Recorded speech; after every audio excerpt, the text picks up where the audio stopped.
In the suffocating autumn of 1859, in the isolated village of Merrow Creek, Louisiana, a 7-year-old black boy named Samuel Carter became the center of one of the most bewildering and terrifying medical cases ever documented in the American South before the Civil War.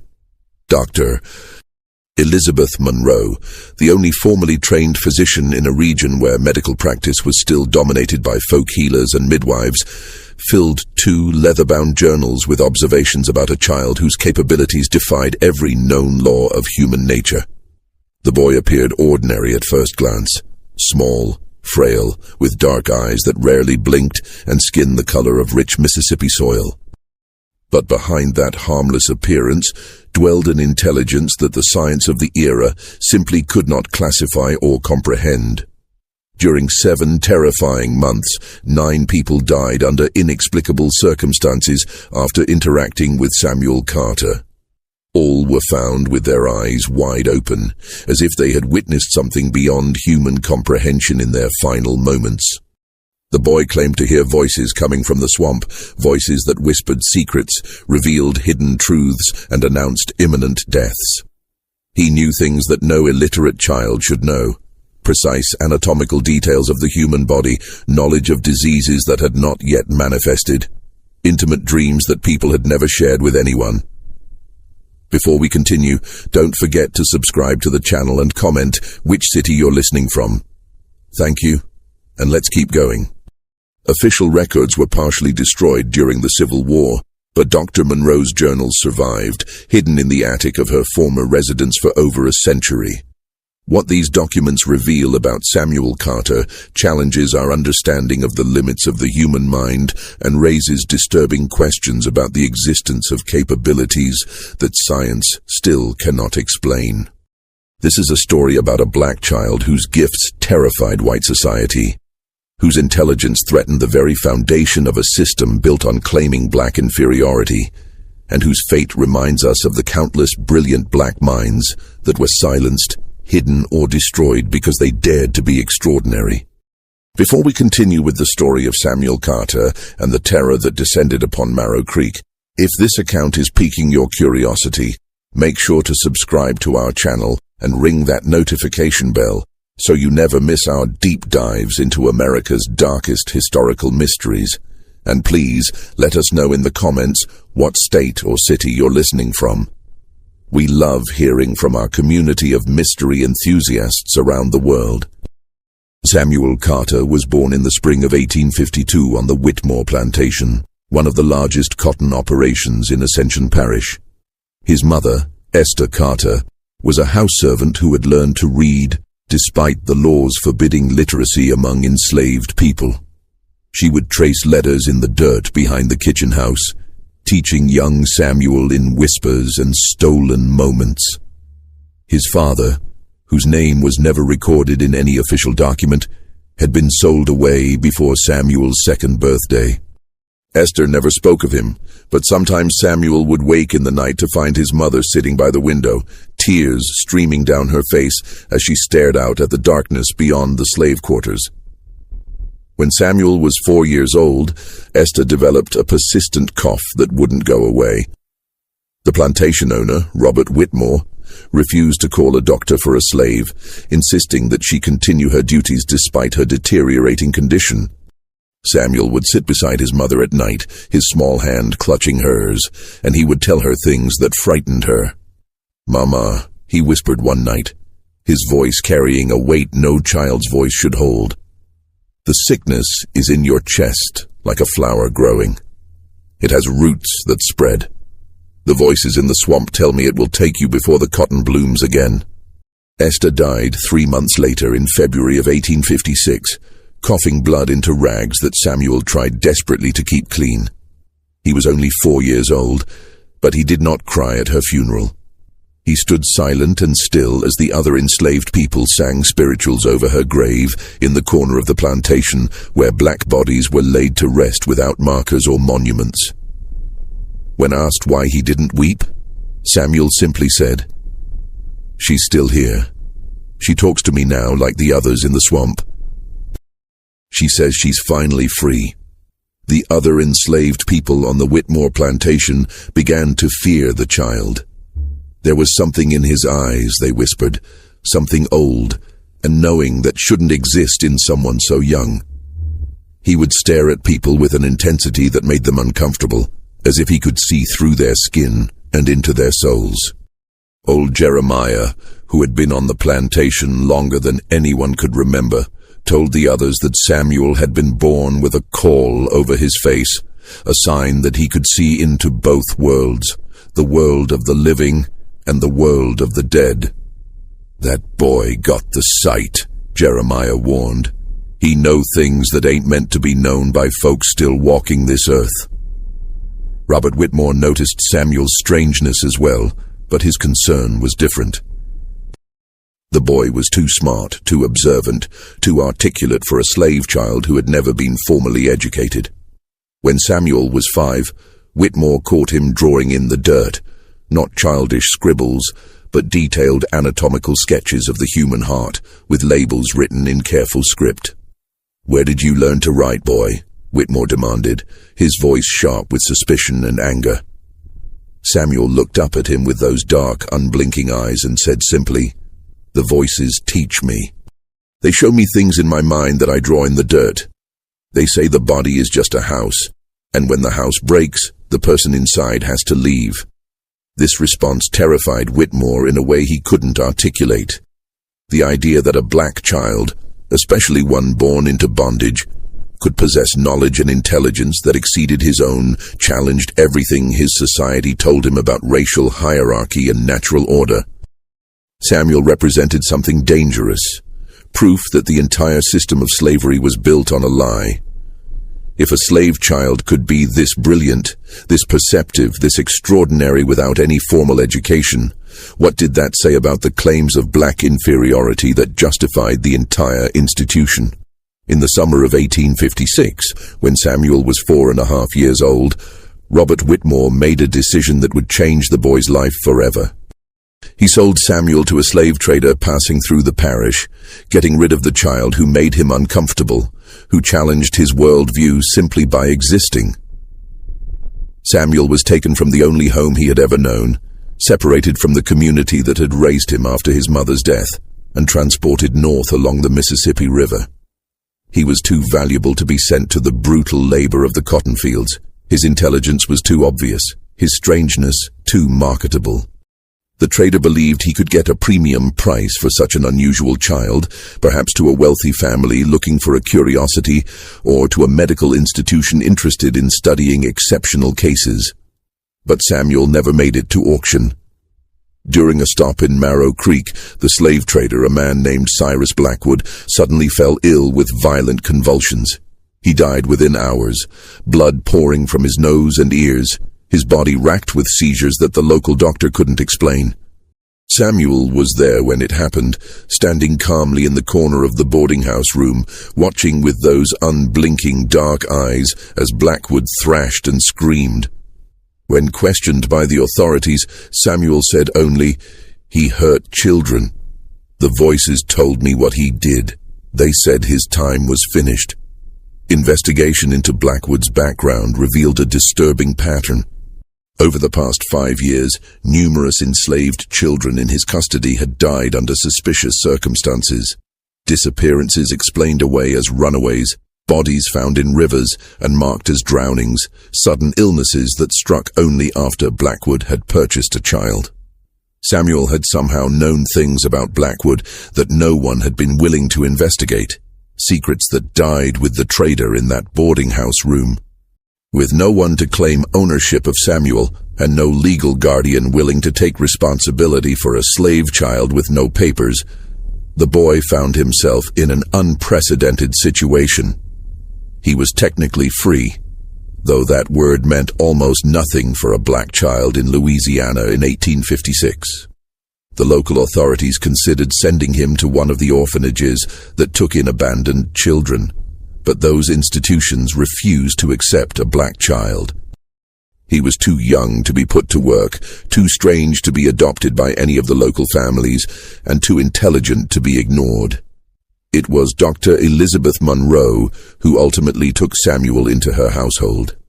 Elizabeth was a rarity in the antebellum South, a woman who had studied medicine in Philadelphia and returned to Louisiana to practice despite the social stigma and legal barriers she faced.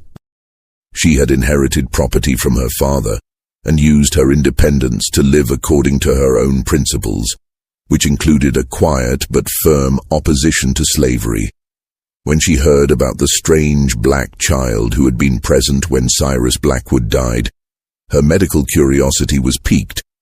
When she met Samuel and looked into those dark, knowing eyes, she felt something she had never experienced before.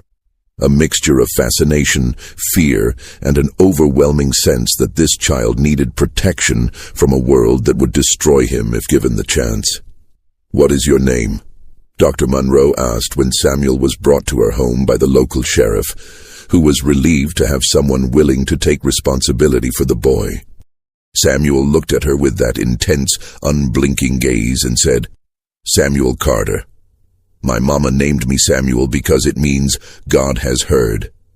She said I was born to hear things that others couldn't hear, to know things that others didn't know.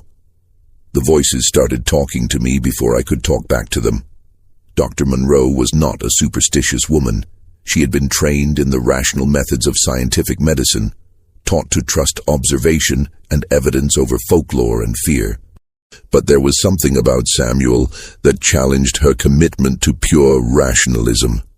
The boy spoke with a clarity and vocabulary that should have been impossible for an illiterate child of his age. He described anatomical structures with precision that medical students struggled to achieve.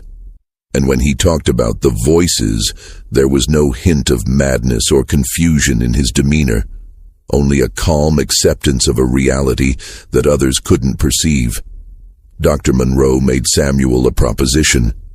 He could stay in her household, not as a servant or a ward, but as a subject of medical study. She would provide him with food, shelter, and education in exchange for his cooperation in helping her understand his unusual abilities.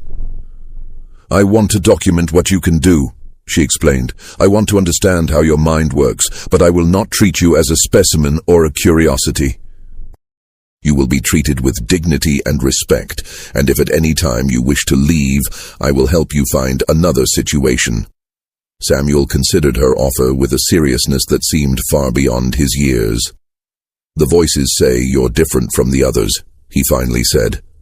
"They say you see people as people, not as property or problems. They say you're trying to understand things that scare most folks. I'll stay with you, Dr. Monroe. But you need to know something. The people who come near me, the people who mean harm or carry darkness in their hearts, they don't live very long. I don't kill them. I just know when death is coming for them. And sometimes, the voices make sure it happens faster than it would have otherwise." This statement should have frightened Dr. Monroe away. Instead, it deepened her fascination. She had studied cases of unusual mental abilities in her medical training, stories of people with exceptional memory, individuals who could perform complex mathematical calculations instantly, children who could reproduce musical compositions after hearing them only once. But Samuel seemed to represent something different, something that bridged the gap between exceptional cognitive ability and something that her scientific framework couldn't easily categorize. He wasn't just intelligent, he seemed to possess knowledge that he couldn't have acquired through normal learning. He didn't just have good intuition, he appeared to know specific details about people and events that no observation could have revealed. Dr. Monroe began her systematic study of Samuel Carter in August of 1856, just weeks after he came to live in her home. She created detailed records of their daily interactions, documenting his statements, his behaviors, and the uncanny accuracy of his predictions. What she discovered both amazed and terrified her. Samuel could describe the internal organs of the human body with perfect accuracy, despite never having seen an anatomy text or witnessed a medical procedure. He could predict when people were going to become ill, often weeks before the first symptoms appeared. He knew intimate details about the lives of people he had never met, their fears, their secrets, their sins. "How do you know these things?" Dr. Monroe asked repeatedly, trying to find a rational explanation for abilities that seemed to defy natural law.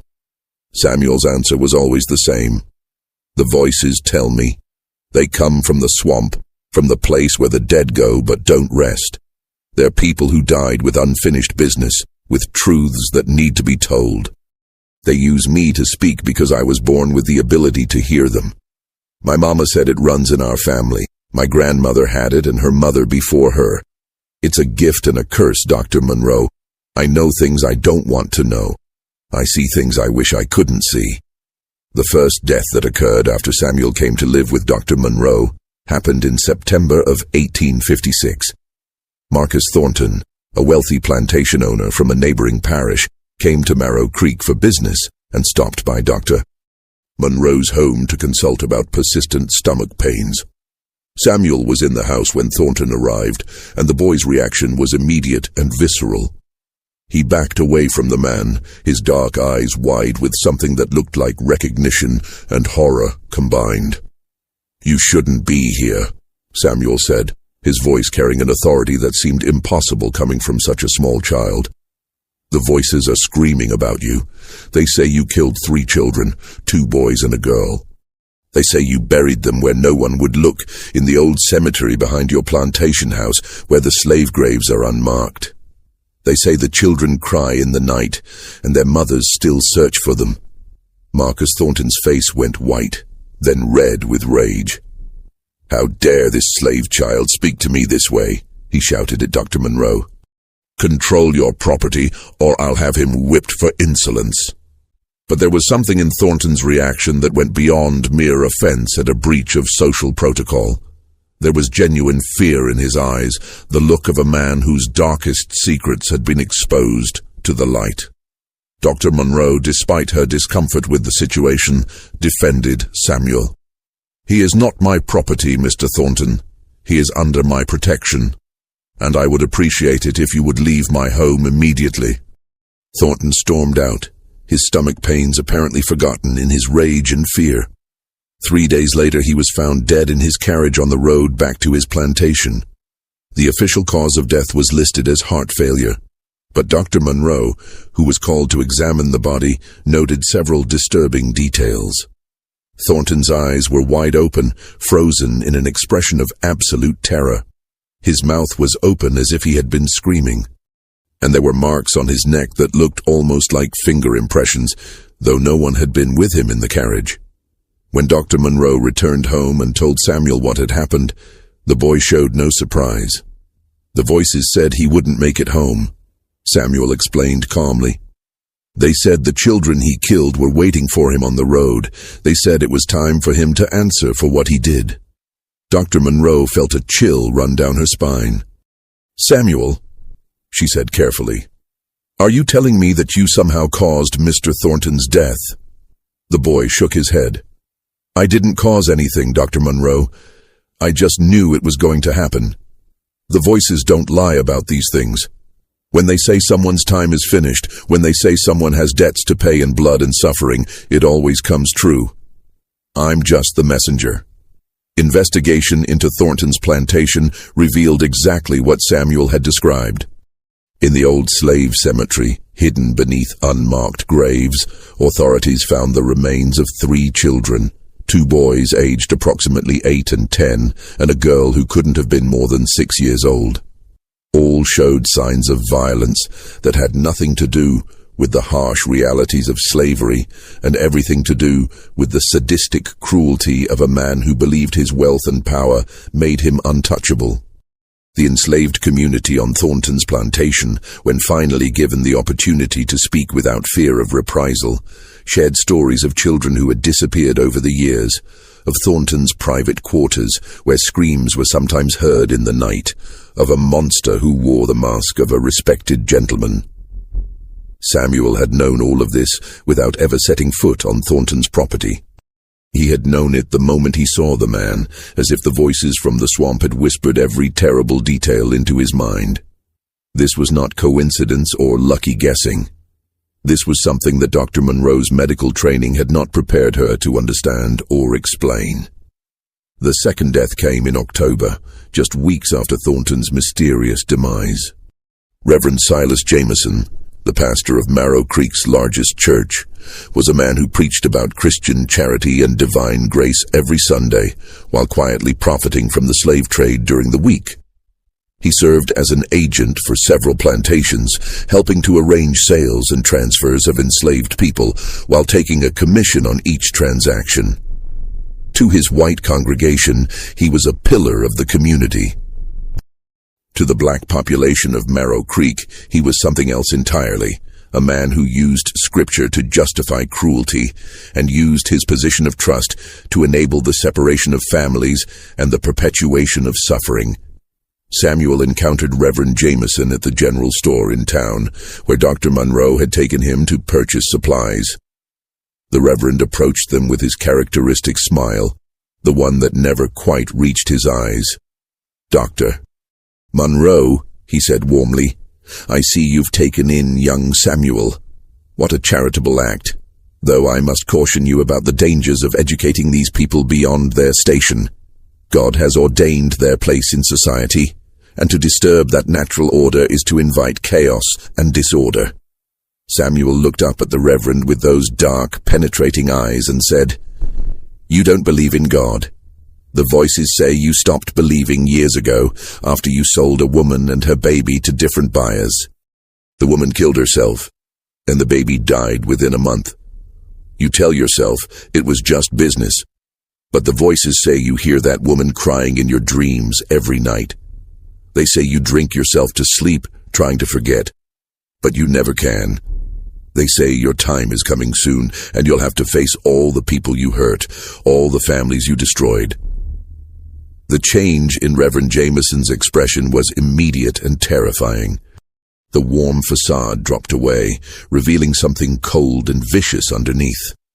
"That boy is possessed by demons," he hissed at Dr. Monroe. "He speaks blasphemy and lies. I will pray for his soul, but I warn you, keeping him in your home is inviting evil into your life." He left the store quickly, his hands shaking, his face pale beneath his carefully maintained beard. 2 weeks later, Reverend Jameson was found dead in his study, slumped over his desk with an empty bottle of laudanum beside him. The official verdict was suicide, a tragedy explained away as a sudden mental breakdown brought on by exhaustion and melancholy. But Dr. Monroe, examining the body at the request of the local authorities, noted that the Reverend's eyes held that same look of terror she had seen in Thornton's corpse. His desk was covered with papers, letters he had been writing to various people, apparently attempting to make amends for past actions. One letter was addressed to a woman named Sarah, apologizing for selling her and her infant son to separate buyers 15 years earlier. The letter was unfinished, ending mid-sentence, as if Jameson had been interrupted by something that terrified him so completely that he chose death over facing it. When Dr. Monroe returned home and found Samuel sitting quietly in the parlor, reading a book that she had been teaching him to decipher, she didn't know what to say. The boy looked up at her with eyes that seemed to hold centuries of sorrow and knowledge. "He couldn't live with what he'd done anymore," Samuel said softly. The voices followed him everywhere. They whispered the names of all the people he'd hurt, all the families he'd broken apart. They showed him what happened to Sarah's baby, how the child died crying for his mother in a plantation far away. The Reverend always knew it was wrong, Dr. Monroe. He just chose money and position over doing what was right. The voices don't forgive that kind of choice. Dr. Monroe sat down heavily in her chair, her medical rationalism struggling against the evidence accumulating before her eyes. "Samuel," she said carefully, "you need to understand how dangerous this is. People are dying after they encounter you. Even if you're not directly causing their deaths, the connection is becoming obvious. There are people in this town who already fear you, who see you as something unnatural. If more deaths occur, I won't be able to protect you from accusations of witchcraft or demonic possession." Samuel closed his book and looked at her with an expression of profound sadness. "I know, Dr. Monroe. I've always known. That's why my people have always kept gifts like mine hidden. That's why my mama taught me to be quiet, to never let the white folks see what I could really do. But sometimes the voices are so loud that I can't help but speak. Sometimes the things they show me are so terrible that staying silent feels like being part of the evil. I didn't ask for this gift, but I have it. And the voices say there's a reason, that I'm supposed to help bring truth to light, even when the truth is painful and dangerous. The pattern continued over the following months. People who came into contact with Samuel, people who carried guilt or evil in their hearts, began dying under mysterious circumstances. Not everyone, only those whom the voices marked as deserving of judgment. A slave catcher named William Drake, who was known for his particular cruelty in pursuing runaways, suffered a fatal accident when his horse inexplicably bolted and threw him against a tree, breaking his neck. Samuel had seen Drake in town 2 days before and had told Dr. Monroe, "That man has killed 12 people trying to escape. He's hunted human beings like they were animals. The voices say he'll die the same way he killed others, sudden and violent." A woman named Catherine Bellamy, who ran a boarding house where enslaved people were temporarily housed before being sold, died in her sleep with her face frozen in a silent scream. Samuel had encountered her at the market and had said quietly, "She poisons the food when people don't cooperate." The voices showed me 3 women who died because they refused to stop crying for their children. She'll die by poison too. Not from anyone's hand, but from the fear that eats her alive from the inside. Each death was technically explainable through natural causes or accidents, but the pattern was unmistakable to anyone paying attention. Samuel Carter knew things he shouldn't know. He predicted deaths with uncanny accuracy. And the people who died were invariably those who had committed terrible acts, particularly acts of cruelty toward enslaved people. It was as if Samuel served as a conduit for some form of cosmic justice, a vessel through which the accumulated suffering and rage of his people found voice and retribution. Dr. Monroe's journals from this period reveal her growing confusion and fear.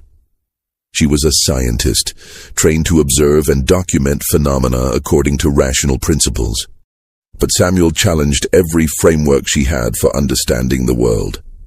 She conducted tests, trying to determine if his knowledge came from some form of heightened observational ability, or perhaps an exceptional memory that allowed him to recall and connect details that others missed. But the evidence consistently pointed to something beyond natural explanation. Samuel knew things he could not have observed. He described events he could not have witnessed. He predicted outcomes that no amount of careful deduction could have foreseen. The boy possesses knowledge that defies conventional explanation, Dr. Monroe wrote in her journal in January of 1857. He describes the internal structure of organs he has never seen dissected. He knows the names of diseases and their symptoms without having studied medicine. He can look at a person and tell me details about their past that he could not possibly have learned through normal means. Most disturbing of all, he predicts deaths with an accuracy that I can no longer dismiss as coincidence. I am forced to conclude that Samuel Carter either possesses some form of extrasensory perception that science has not yet discovered, or he is indeed in contact with something beyond our material world. As a physician and a woman of science, I find myself confronting the possibility that our understanding of human consciousness and the nature of reality itself may be fundamentally incomplete. The community's reaction to Samuel grew increasingly hostile as the pattern of deaths became more obvious. White residents of Marrow Creek began to whisper that the boy was cursed, that he brought death wherever he went, that Dr. Monroe was foolish and dangerous for keeping him in her household. The enslaved population had a different reaction. Many saw Samuel as a kind of avenging angel, a child chosen by God or the ancestors to bring justice to those who had escaped earthly punishment. Some believed he was a prophet. Others thought he might be one of the old spirits made flesh. But all recognized that Samuel was no ordinary child. Old Jeremiah, who had been sold away from the Whitmore plantation and now worked at a nearby farm, sought out Samuel in February of 1857. He found the boy sitting by the edge of the swamp that bordered Dr. Munro's property, staring out at the dark water and twisted trees. "Boy," Jeremiah said softly, "I need to talk to you about what you are and what you can do." Samuel looked up at him with those knowing eyes. "You're going to tell me about the old ways," Samuel said. "About the people who came before us, the ones who brought their spirits and their power across the ocean. You're going to tell me that what I have isn't strange or evil. It's part of who we are as a people." Jeremiah sat down beside the child, his aged joints creaking with the motion. "Your mama had it too," he said. "And her mama before her. It goes back and back all the way to Africa, to the old ways that we weren't supposed to remember. They tried to beat it out of us, tried to make us forget our power. But some families kept it alive, passed it down in whispers and warnings. What you have, Samuel, it's called different things by different people. Some call it the sight. Some call it walking between worlds. Some say it's the voice of the ancestors speaking through the living. Whatever name you give it, it's real. And it's dangerous, especially for a black child in a world that don't want us to have any power at all." Samuel listened intently as Jeremiah explained the history that had been hidden from him, the traditions that had been preserved despite every attempt to erase them. He learned about the griots in Africa, who remembered the stories of their people, about the medicine workers who could see sickness before it manifested, about the wise ones who could communicate with the dead and bring messages from the other side. He learned that his gift was not a curse or an aberration, but a connection to something ancient and powerful, a link to the spiritual traditions of his ancestors that had survived the Middle Passage, survived slavery, survived everything designed to destroy the soul of his people. "But you need to be careful, boy," Jeremiah warned. "The white folks are already scared of you. They're scared because you represent everything they tell themselves ain't true, that we're just as smart as them, just as capable, just as human. And now you're showing them something even more frightening, that maybe we got gifts and abilities that they don't understand and can't control. They'll come for you eventually, Samuel. They always come for the ones who show too much power, too much knowledge, too much light. You need to learn when to hide what you can do, when to play small so they don't destroy you." Samuel nodded slowly, understanding the wisdom in the old man's words. But even as he listened, he knew that hiding was not going to be possible for much longer. The voices were getting louder, more insistent. They were showing him things that were coming, terrible things that would shake the very foundations of the world he lived in. They were showing him a war that would tear the country apart, showing him rivers of blood and fields of the dead, showing him the end of slavery, but also the long, brutal aftermath of emancipation. They were showing him his own future, short and bright and tragic, a candle that would burn intensely before being extinguished by forces too powerful to resist. The turning point came in March of 1857, when Samuel encountered a man who would challenge everything he thought he knew about his gifts and their purpose. This man was different from the others Samuel had met. He didn't carry the same guilt or evil that had marked the previous victims. His name was Benjamin Cole, and he was a slave trader who had recently arrived in Marrow Creek with a cargo of 20 enslaved people he intended to sell at auction. But Benjamin Cole was also dying, slowly and painfully, of a cancer that was eating away at his insides. Samuel met Cole at Dr. Munro's home when the slave trader came seeking medical treatment for his mysterious ailment. The moment Samuel saw him, the voices erupted in a cacophony unlike anything he had experienced before. They weren't condemning Cole or calling for his death. Instead, they were screaming a warning. "He's like you," they whispered urgently. "He has the gift too, but he uses it differently. He uses it to find the weakest, the most vulnerable, the ones who will bring the highest price. He can see into people's souls, but he uses that vision for profit and cruelty. He's what you could become if you choose the wrong path." Dr. Munro noticed Samuel's distress immediately. The boy had gone pale, his entire body trembling as if he were in the grip of a fever. "Samuel, what's wrong?" she asked, concerned. Samuel couldn't answer. His mind was overwhelmed with the realization that he was not unique, that the gift he possessed could exist in others, could be used for purposes that perverted its original meaning. Benjamin Cole had been born with the same ability to see beyond the surface, to know things about people that were hidden from normal observation. But instead of using that gift to bring justice or truth, Cole had weaponized it to perfect the art of human trafficking. He could look at an enslaved person and know exactly what weaknesses to exploit, what prices to demand, what lies to tell to maximize his profit. Benjamin Cole looked at Samuel with eyes that held a terrible recognition.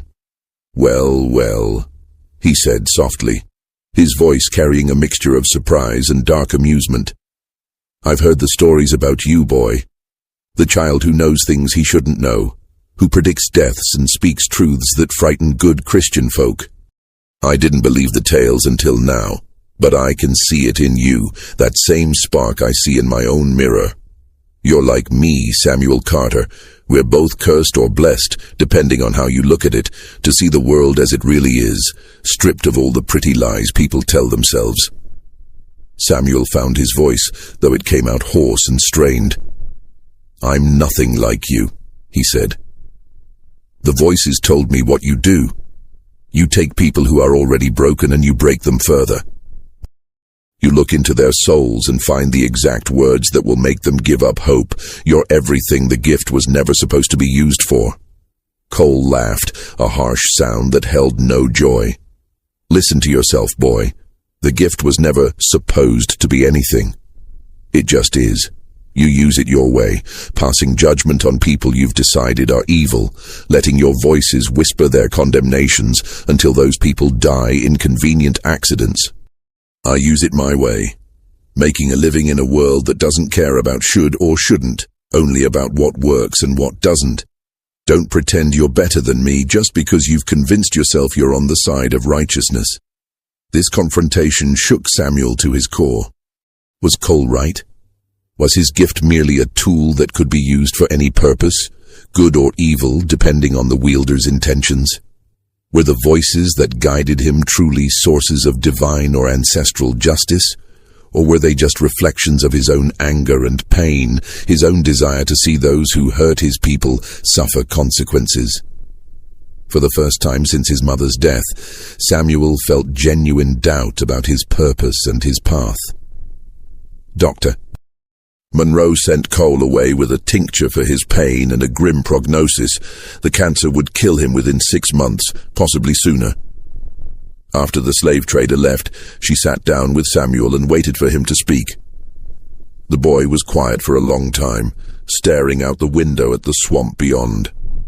Finally, he said, "What if I'm wrong about everything, Doctor?" "Monroe. What if the voices aren't messages from the dead or the ancestors? What if they're just my own mind, twisted by anger and grief, creating justifications for wanting people to suffer?" Dr. Monroe chose her words carefully. "Samuel, I can't tell you whether your voices are real in the way you believe them to be. I don't have the knowledge or wisdom to make that determination, but I can tell you what I've observed. The information you provide is accurate in ways that exceed any natural explanation I can conceive. You've revealed truths about people that led to the discovery of crimes that might otherwise have remained hidden. The people who have died after encountering you were, without exception, individuals who had caused tremendous suffering to others. Whether that's justice or vengeance, whether it's divine intervention or some unknown psychological phenomenon, I cannot say. But I believe your intentions matter. Benjamin Cole uses his gifts, whatever they may be, to cause harm. You use yours to expose harm that has already been done. That distinction may not satisfy philosophical inquiry, but it matters in the practical reality of human existence."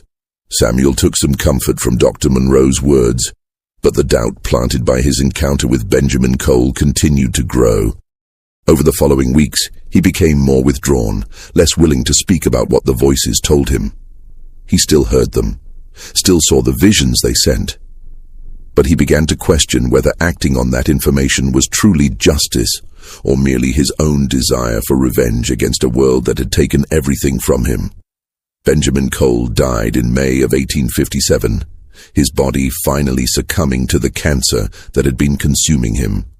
But before he died, he did something that would change Samuel's life irrevocably. He confessed, not to a priest or to law enforcement, but to Dr. Monroe in a letter that arrived 3 days after his death. In it, Cole described in excruciating detail the methods he had used to break the spirits of the people he trafficked. He listed names, dozens of them, of individuals he had sold, including information about where they had been sent and what had happened to them.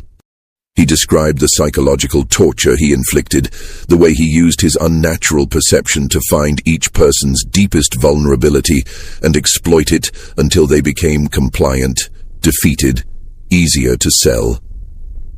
And at the end of the letter he wrote, "That boy, Samuel Carter, he saw what I was the moment we met. I spent my whole life believing I was using my gift wisely, making the best of an ugly world. But looking into that child's eyes, I saw myself reflected back, and I realized I had become a monster. The cancer eating my body is nothing compared to the rot that's been consuming my soul. Tell the boy he was right. Tell him he's better than me. Tell him to never become what I became, no matter how tempting it might be to use his power for personal gain.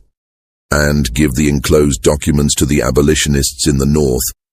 Maybe some of the people I destroyed can be found and reunited with their families.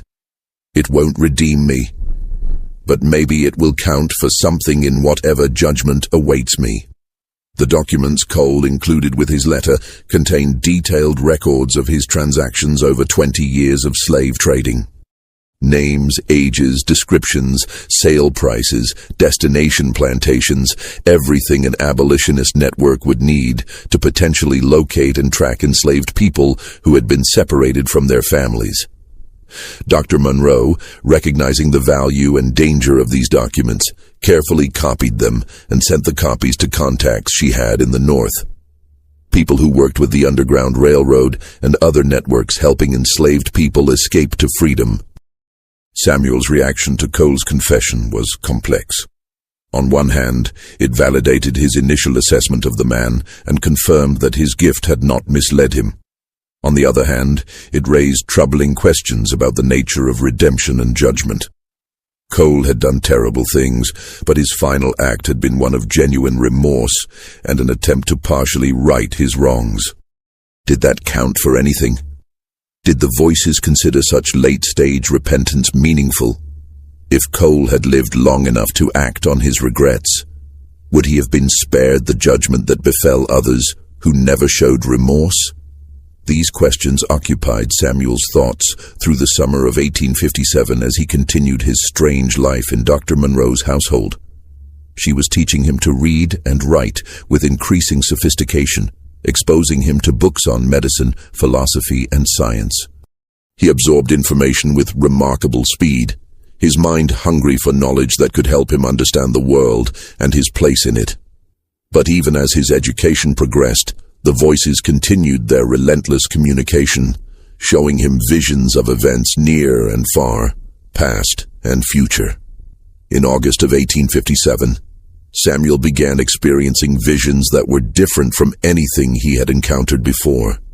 Instead of showing him individual people and their secrets, the voices were showing him masses of humanity in motion, armies marching, cities burning, rivers running red with blood. He saw black men in Union blue uniforms, fighting and dying for freedom that would come at an almost unbearable cost. He saw Lincoln signing documents that would change the legal status of millions. He saw the joy of liberation followed by the terror of Reconstruction and the rise of new forms of oppression designed to maintain white supremacy through violence and intimidation. He saw generations stretching forward, each fighting the same battles in different forms, each pushing incrementally toward a justice that remained always just out of reach. These visions exhausted Samuel in ways that his previous experiences had not. He began losing weight, sleeping poorly, waking in the night with screams that brought Dr. Monroe running to his room. "They're showing me too much," he told her during one of these midnight episodes. "They're showing me what's coming, not just for individuals, but for all of us. There's a war coming, Dr. Monroe. A war that will tear this country apart. And even when it's over, even when slavery ends, the hatred and violence won't stop. They'll find new ways to keep us in chains. They'll create new laws and new systems to maintain the same cruelty under different names. And it will go on and on, for generations, maybe forever." Dr. Monroe held the trembling boy, feeling helpless in the face of visions she couldn't see and horrors she couldn't prevent. "Samuel," she said softly, "you can't carry the weight of all that suffering. You can't hold the pain of the past and the future all at once.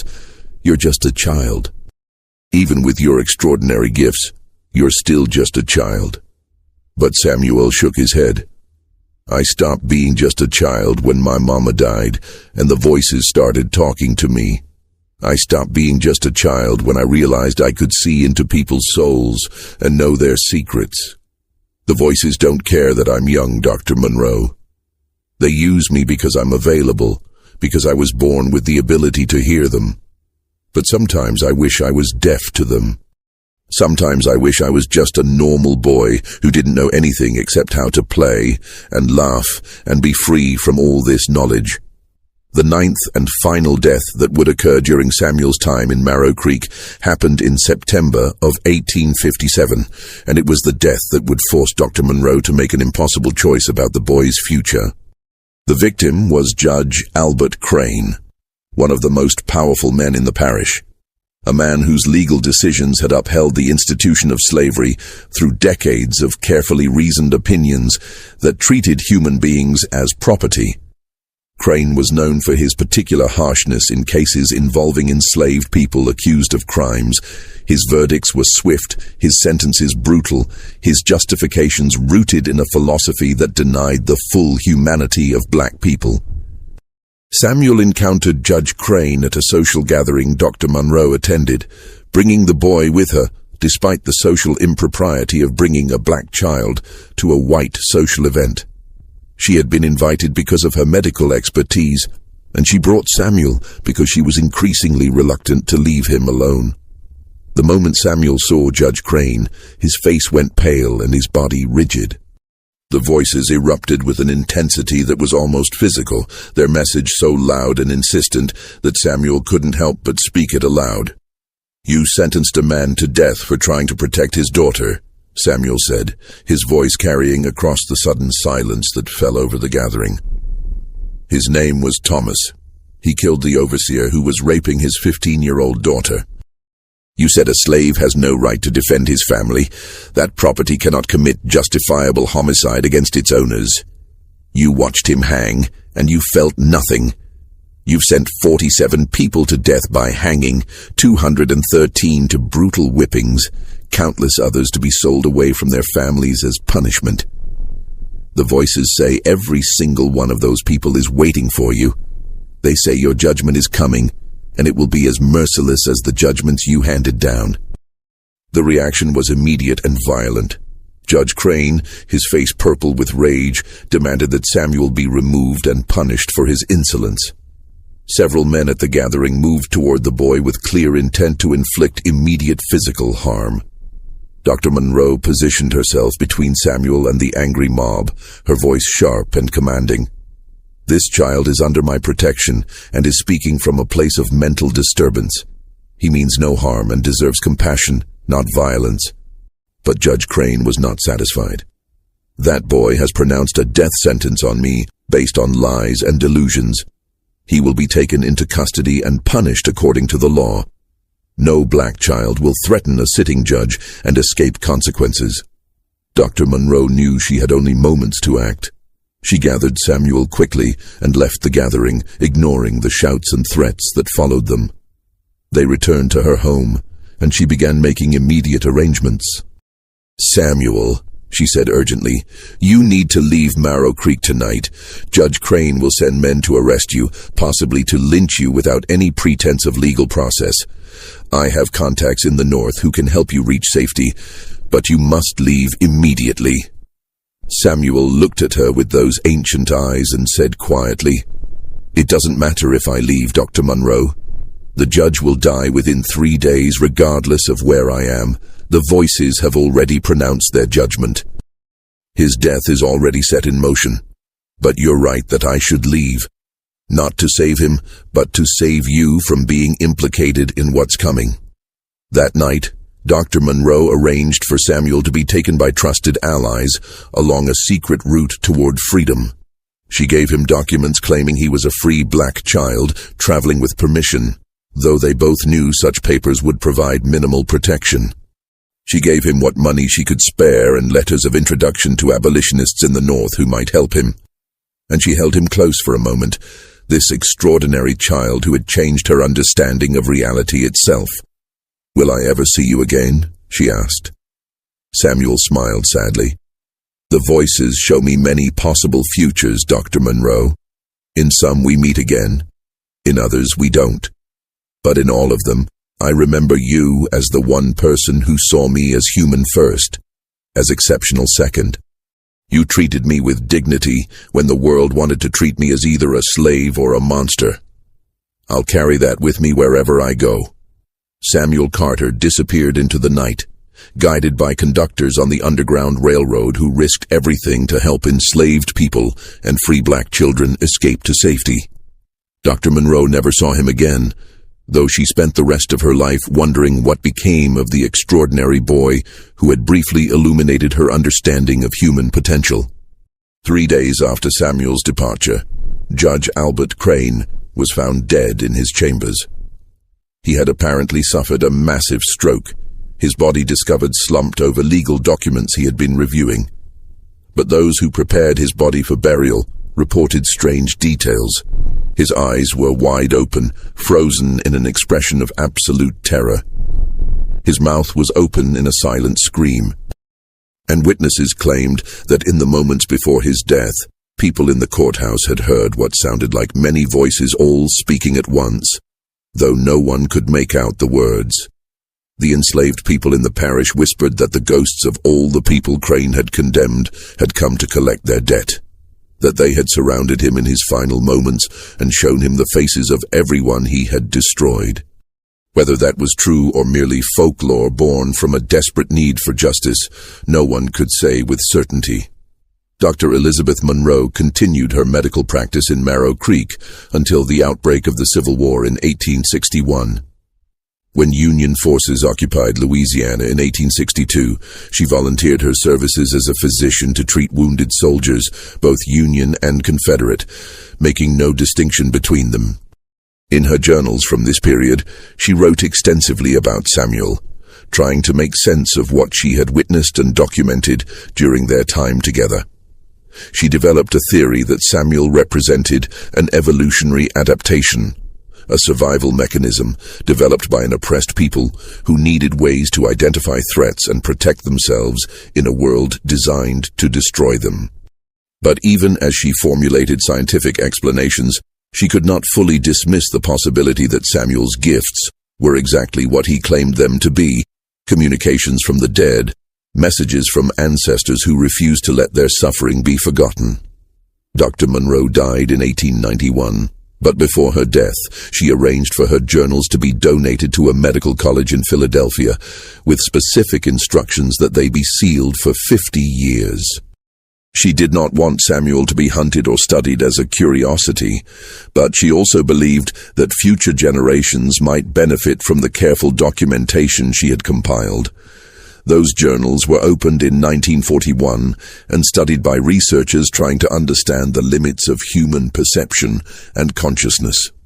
The case of Samuel Carter became the subject of academic papers in psychology, neurology, and even parapsychology. But the journals raised more questions than they answered, providing meticulous documentation of extraordinary events without offering any definitive explanation for how such events were possible. As for Samuel Carter himself, his story does not end with his departure from Marrow Creek. Reports of a black boy with uncanny abilities began appearing in northern states in the late 1850s. A child in Pennsylvania who could diagnose illnesses with remarkable accuracy despite no medical training. A young man in Massachusetts who helped locate bodies of murder victims by claiming to hear their voices calling for justice. A teenager in Ohio who worked with the Underground Railroad and seemed to know which conductors could be trusted and which routes were compromised. Whether these were all the same person or whether Samuel's gifts were less unique than Dr. Monroe believed remains unknown. During the Civil War, stories emerged of a black scout working with Union forces who could predict Confederate troop movements and identify spies with supernatural accuracy. Some accounts describe a young man who would stand on battlefields after the fighting ended, tears streaming down his face, speaking to the dead as if he could see and hear them. Soldiers reported that this young man seemed to be taking messages from the dying, recording their final words, learning their names so that families could be notified. Several Union officers mentioned in their correspondence a remarkable black man named Samuel who possessed intelligence and abilities that exceeded anything they had previously encountered. But official military records from the period are incomplete and often contradictory. After the war ended and Reconstruction began, reports of Samuel became less frequent but more disturbing. He appeared in places where racial violence was occurring, lynchings, massacres, riots where white mobs attacked black communities. Survivors of these atrocities sometimes mentioned a thin black man with ancient eyes who would appear afterward, documenting what had happened, recording the names of the dead, bearing witness to horrors that the official historical record would try to erase or minimize. Some claimed he could identify the perpetrators of violence even when they hid behind masks and sheets, that he spoke the names of murderers with absolute certainty, names that the voices from the swamp had revealed to him. One of the most detailed accounts comes from Colfax, Louisiana, where in 1873, a white mob massacred between 60 and 150 black men in what is considered one of the worst instances of racial violence in American history. A survivor named Isaiah Freeman later testified that after the massacre, a man who called himself Samuel came to the site and spent hours walking among the dead, speaking to them as if they could hear him. He was taking down their names, Freeman recalled in an interview conducted in 1920.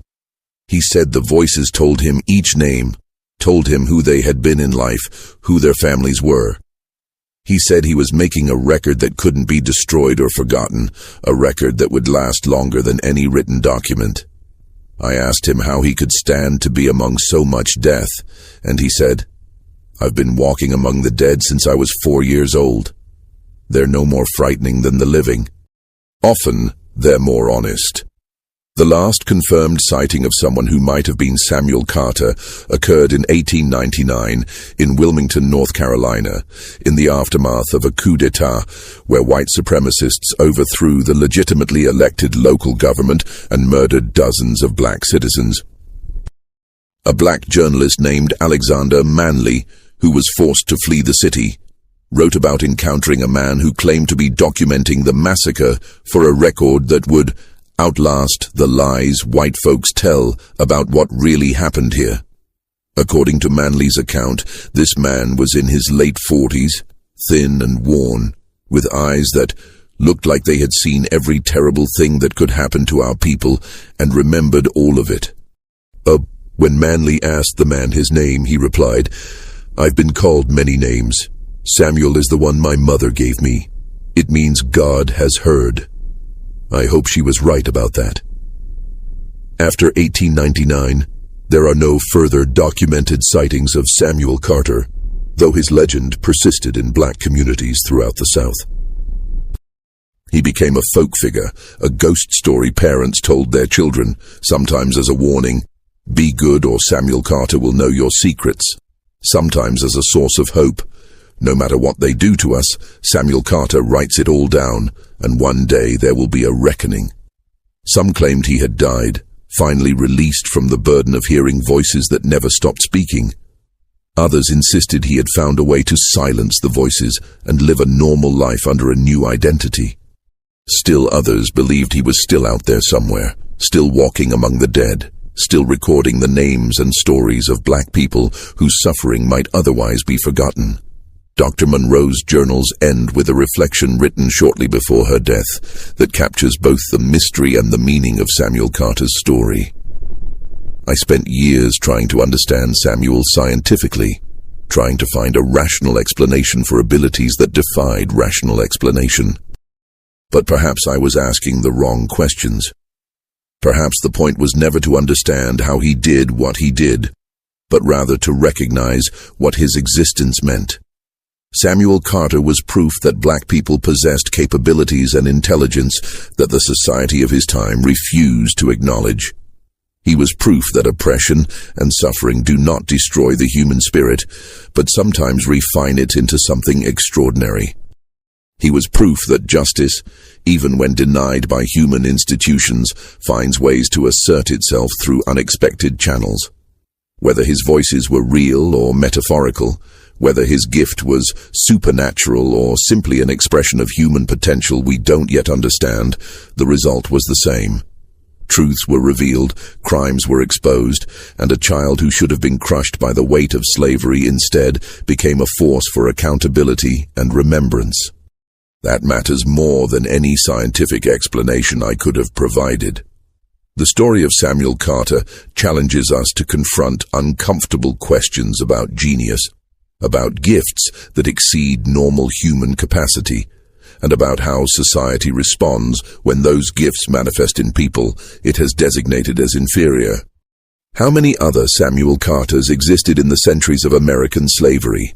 Brilliant minds, extraordinary abilities, children with gifts that could have changed the world, who were destroyed before they could fully manifest their potential. How many voices were silenced? How many gifts were crushed? How many possibilities were erased by a system designed to deny the full humanity of an entire people? Samuel Carter was exceptional, but the conditions that shaped him were not. Every black child born into slavery faced the same existential threat, the same denial of basic humanity, the same violent suppression of potential. Samuel survived and found ways to use his gifts because a few people, his mother, Dr. Monroe, the conductors on the Underground Railroad, chose to see him as human first and protected him when they could. But for every Samuel Carter who found protection, thousands of others did not. Their stories are lost, their names forgotten, their gifts never realized because they were born into a system designed to destroy exactly what made them extraordinary. The mystery of Samuel Carter ultimately is not about whether his voices were real or whether he truly possessed supernatural abilities. The mystery is about what it means to be human, to possess gifts and intelligence and potential in a world that denies your right to exist as a full person. The mystery is about how genius survives oppression, how truth finds voice even when speaking truth is dangerous, how justice asserts itself even when every official institution denies it. The mystery is about the countless brilliant black minds that existed in the darkness of slavery and the centuries that followed. Minds that changed their communities in quiet ways even when they couldn't change the larger world. Samuel Carter may have heard voices from the swamp, or he may have simply been so attuned to the suffering of his people that he could sense injustice the way others sense changes in the weather. Either way, he represented something that terrified the architects of white supremacy. Proof that the entire edifice of racial hierarchy was built on lies. His intelligence, his gifts, his very existence challenged every justification for slavery and oppression. That's why his story was buried. That's why the official records were destroyed or hidden. That's why even the detailed documentation Dr. Monroe compiled was sealed away for decades. Samuel Carter was dangerous not because of how people died around him, but because of what he proved by living, that black humanity, black intelligence, black potential could not be erased no matter how brutal the system designed to accomplish that erasure. What do you think of this story? Do you believe Samuel Carter truly heard voices from the dead? Or was his gift something else entirely? A form of human perception we still don't fully understand. Have you heard stories in your own family about ancestors who seemed to know things they shouldn't have known, who had gifts that defied explanation? Leave your comment below and let us know your thoughts about this remarkable chapter in Black American history.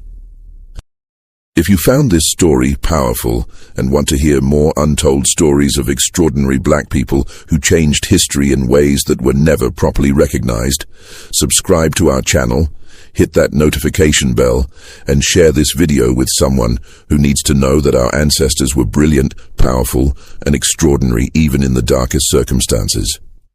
Remember, the stories they tried to erase are the stories we must tell loudest. The voices they tried to silence are the voices we must amplify. And the lives they tried to reduce to property and statistics were lives full of intelligence, gifts, and humanity that changed the world even when the world refused to acknowledge it. See you in the next video, where we continue to uncover the hidden history of our people.